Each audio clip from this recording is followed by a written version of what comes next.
فبأي آلاء ربكما تكذبان رب المشرقين ورب المغربين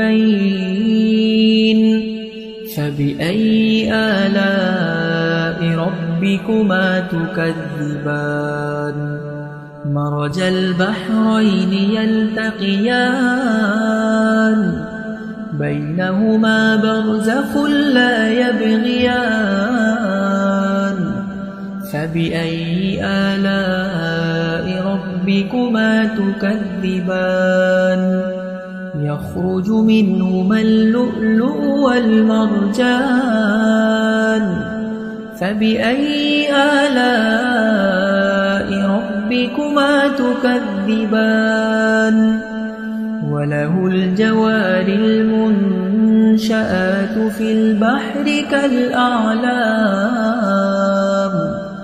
فبأي آلاء ربكما تكذبان كل من عليها فان ويبقى وجه ربك ذو الجلال والإكرام فبأي آلاء